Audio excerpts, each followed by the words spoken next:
This is Boxing Tickets, and we are delighted to be joined with the.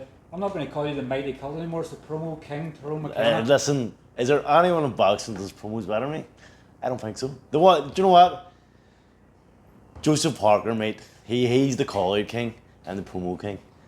He does the singing bit, he mimics it, doesn't he? It's unbelievable. And he's done, during lockdown, he done like a Step Brothers thing, and he done quite a few fucking funny skits. I don't know if he makes them up like I make them up, but he yaks in them and he's pretty good. He probably is someone that gives them the Yeah, ideas. that's what I The think. ideas are yours. I don't know, so I'm homegrown. We've just been at the George Best Airport for the legend. Obviously, you're going to be 10 times more than me, but like what a Insane. Just I've known him from. I grew up in the same street as him. I've known him since he was 6 years old. Messed with him since he was 6. We joined the boxing club together. We spent hours upon hours, every day of the week, hours upon hours in his front garden, sparring each other. He had don't know where he got it from. 8-ounce Cledo Ray gloves, the pro boxing gloves, and I had a pair of gloves, and we used to sit. And that's just why I probably have a good chin, because Cachi, unbeknownst to people, hits like fuck. And I took some headings in that garden every day when I was 8, 9, 10. We for years, that's all we done. Joined the boxing club together.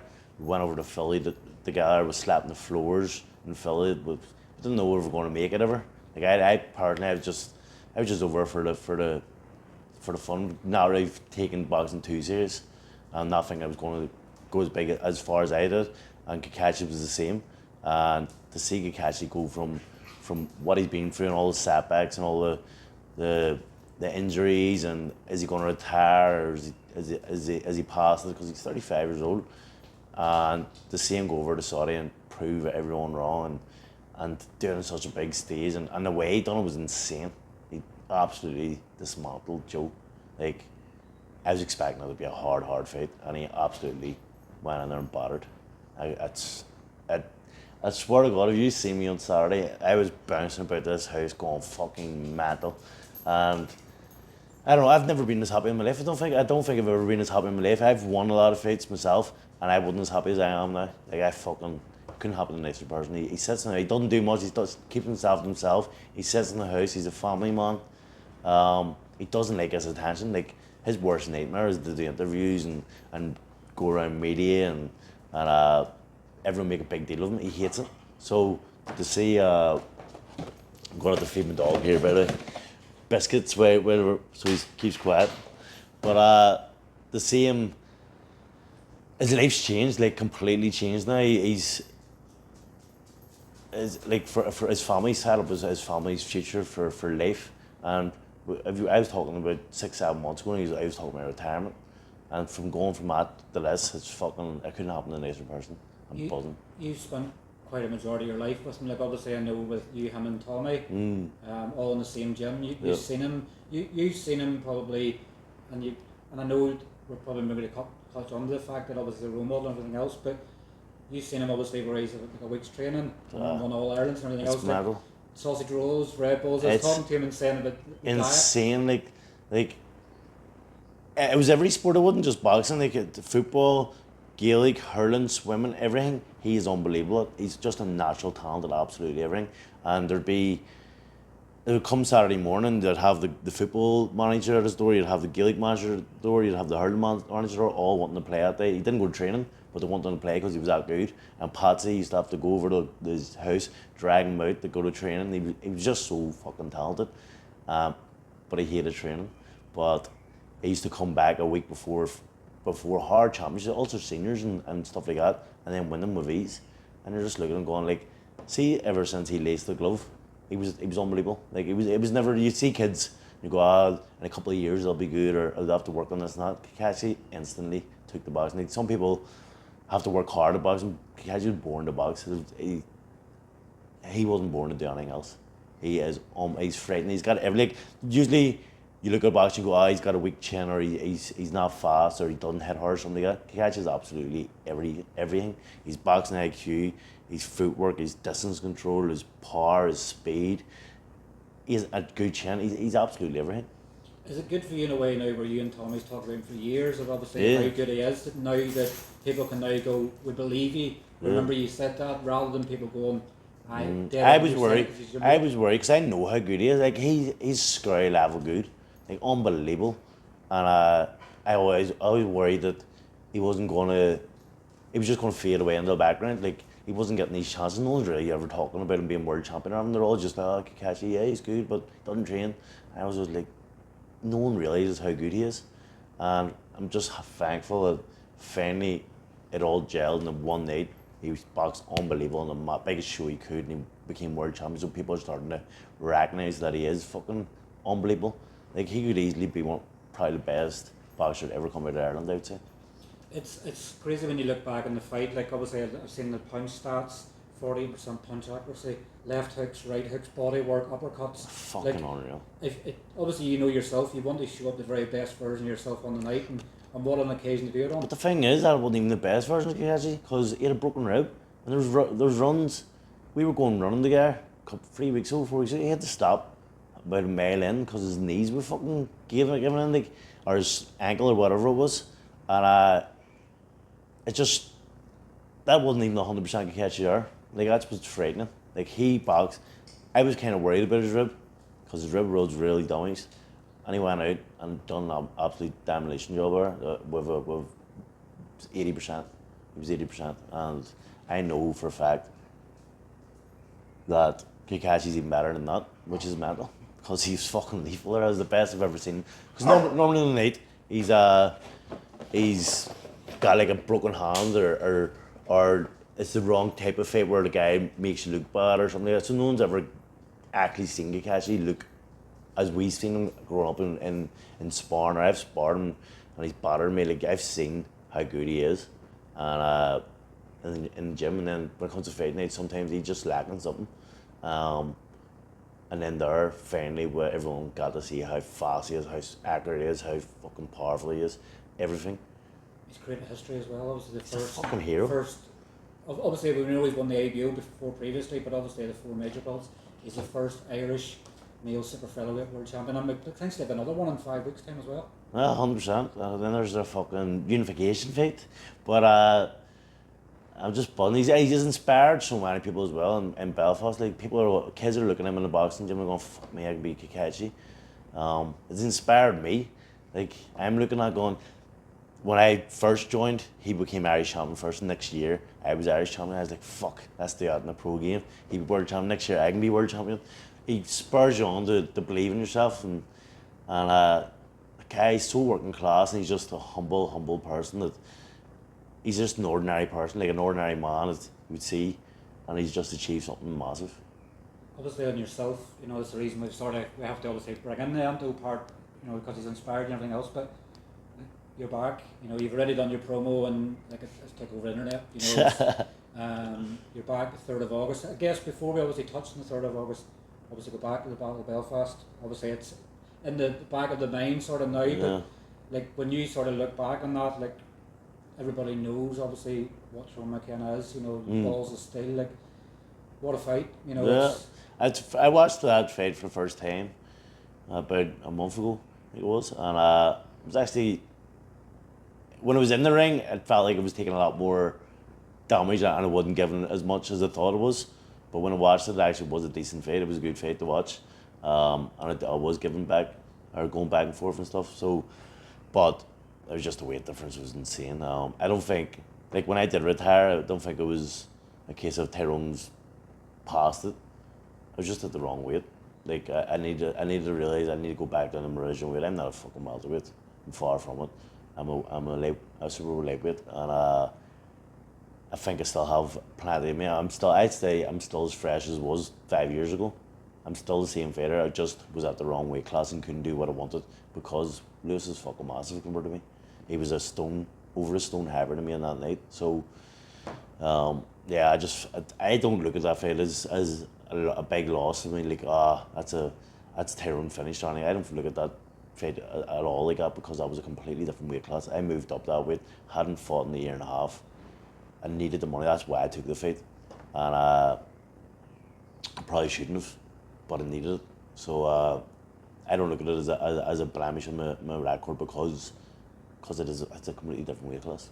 Is it one of them, obviously, when you look back in a few years, obviously we know the potential Lewis has there as well, where you can look back in a few years and people will go, fair fucks to Tyrone McKenna, obviously, and what, you know, and everything at that, like, we know obviously you fought Jack Catterall and the fight that was, but that's one of them you'll look back in a few years and go, I boxed Lewis Crocker. Is it sort of that sort of feeling to you? Listen, I just, I don't know,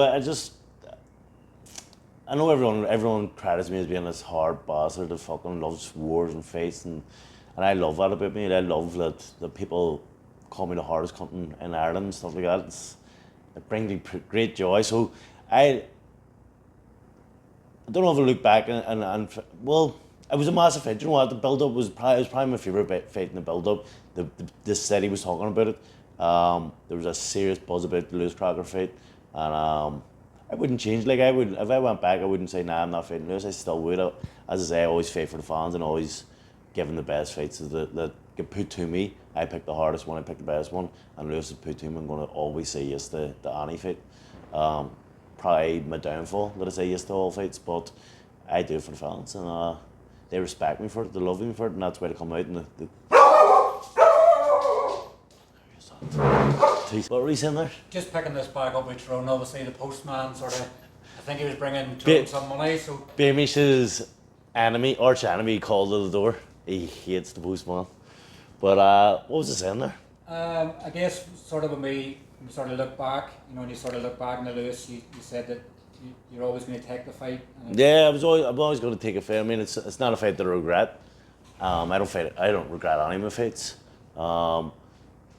And I loved the build-up. It was probably my favourite build-up. And as I said, the city was fucking buzzing for it. And it actually blew me up as well, more than obviously I was already a popular fighter, but after that, and around the city, I was even more popular. People loved me for it. Even the loss, I did take loss. Same as Jack Catterall took loss, but I actually gained from it.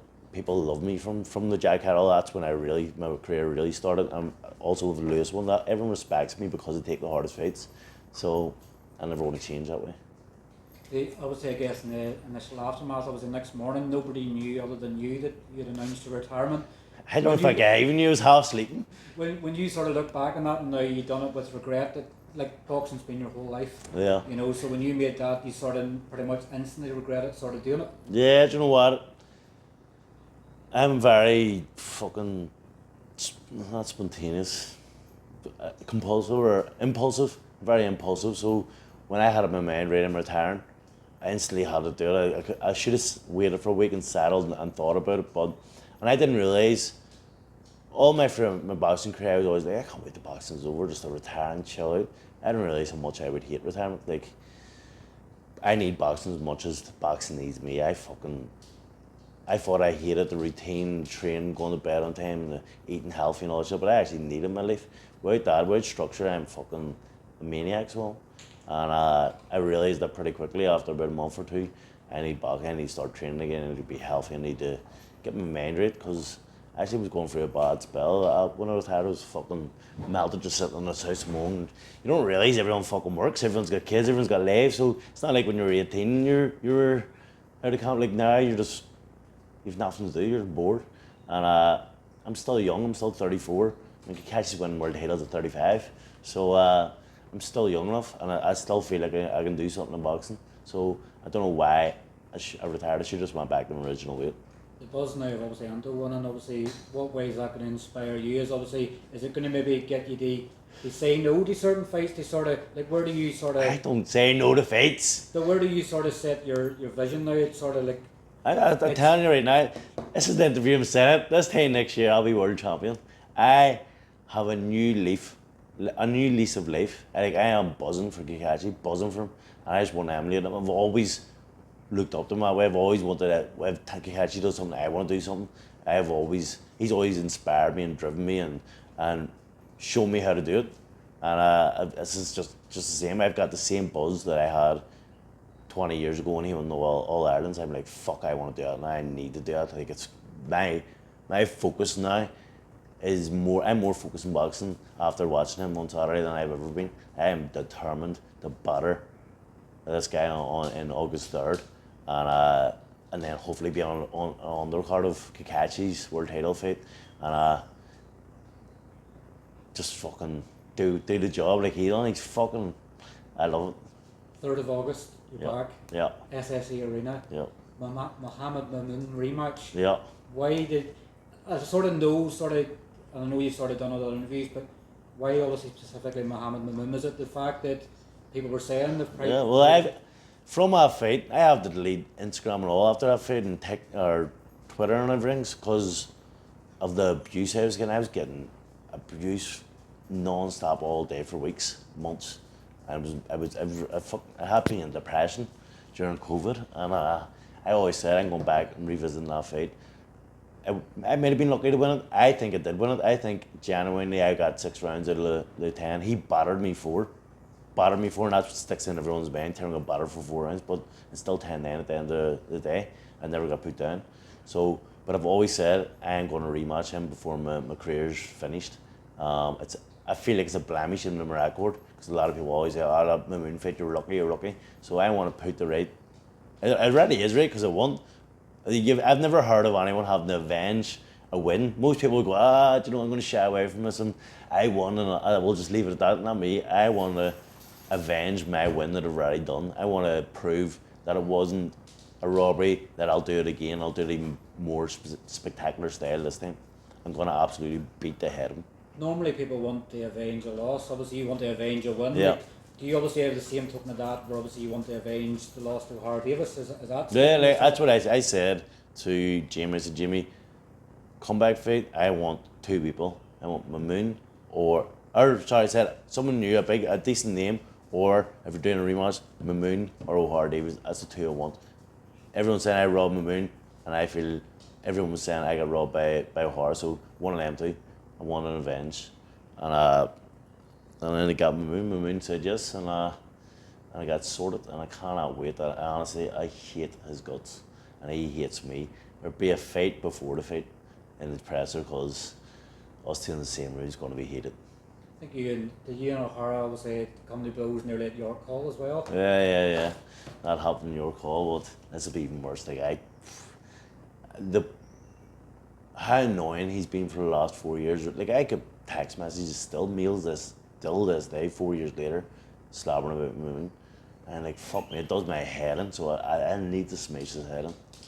Obviously, when I spare a thought, obviously for Sean McComb as well. Obviously went to America. Obviously the opponent you were initially planning to obviously fight, I think last year, Barboza. Yeah. You know, obviously, and it just didn't work out. But like, what more could Sean have done? He's completely robbed. You know, he's robbed blind. He absolutely battered him. Like I, again, thought it was going to be a tough fight, and he went out and he absolutely schooled. Like he barely got hit, and I know. When you're going over to America, you always say to fighters, look, they don't like back foot boxing. They like people coming forward and stuff. But Sean Styler wasn't back foot boxing. He was standing there waiting and then absolutely pummeling and then moving. He wasn't running away. He wasn't running scared, running from corner to corner. He was boxing ahead of him. He was doing what in the sport of boxing, what you're supposed to do, box. And he absolutely battered him. He was hitting him with everything. There is 0 he could have done more. 0. Unless he knocked him out. That's the only thing he could have done more. But he boxed perfection.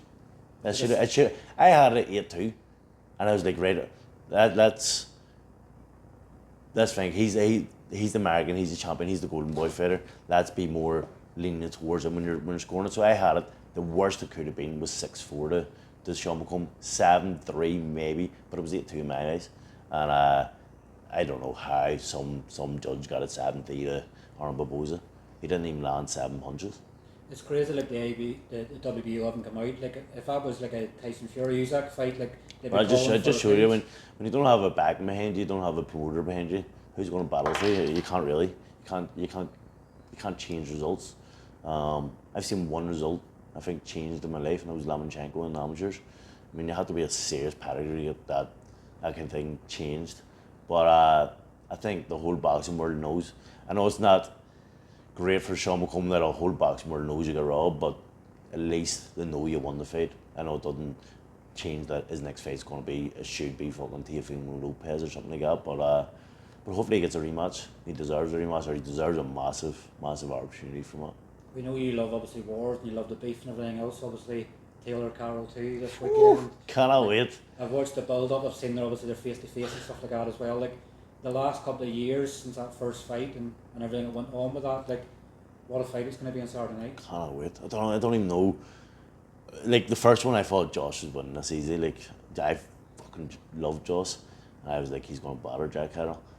And then Jack Catterall went out and boxed the way he did, and he was on by the label. And now I'm just sitting there going, I can't even call it. Like it's they hate each other. Is the hatred going to get in the way of their game plan, and they're just going to go out and try and kill each other, and then throw the game plan in the wind, or what? I mean, I would say Jack's probably the heavier hitter of them. So if they go to war, there's a favourite Jack. I don't even know. I don't know. I actually don't know what way this fight's going to go. You just want a war? I want a war. I want to stand in the centre of the ring and actually trade like fuck for 12 rounds. But we'll see what happens. But Josh looks much more up for it this time than he did last time. I think the last time I think he was a bit half-hearted in it. He thought, I'll batter Jack. And this time he knows he has to put it in.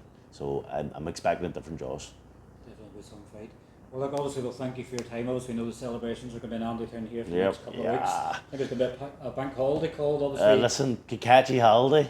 But do you know what I love about Cachi? Though? He hates his fucking shit. Like, he was trying to get the fucking bus called up, and I was like, Cachi, are you excited for 6 o'clock? He said, or tonight? He said, well, what's tonight? And I said, the open top bus. He said, fuck up, there's no open top, I don't want that shit. And he started calling them, get that bus cancelled, I don't want none of this. He had texted me yesterday. He was like, don't be coming to the airport. I seen you, Steve Morty put up about the airport. Don't be coming. And I was like, Cachi, you have to lap us up. See, any other boxer in the world, they'd lap us shit up. I'd love this shit open top bus. I'd be organising it myself. But it's rules reversed, like sort of like you would be going, you know, I want the best plane to come back. 100%, this man. That's why I love him. That's why he's a fucking hero. Because he hates the limelight. He doesn't want this limelight. He doesn't want to be known as this fucking hero. Obviously, it makes him proud that he won the world title and everyone looks up to him now, but he doesn't want hassle. He hates hassle. He just wants to sit in his wee house and chill. And I asked him, what are you doing? Are you going to the PD for celebrate because that's around the corner? And I'm just going to sit in my house, get a big pizza. And that's fucking catchy all over. Like, it's fucking brilliant. I love him. I love him. Well, look, obviously, thanks very much for your time as Always. always. We'll obviously look forward to the build up in the fight. No doubt, obviously, to say you're going to be in there to do a masterclass. Yeah. But look, we'll obviously look forward to Masterclass of wars. It's going to be a war. It's going to be a bloodbath. I am. The first fight I had, I boxed for 5 rounds and then I got into war. This one, from the first bell, I'm solely having a war, and that's it. Thanks very much for your time, folks. Don't miss that one. Tyrone McKenna. Get your tickets. Mohammed, August 3rd, SSE Arena.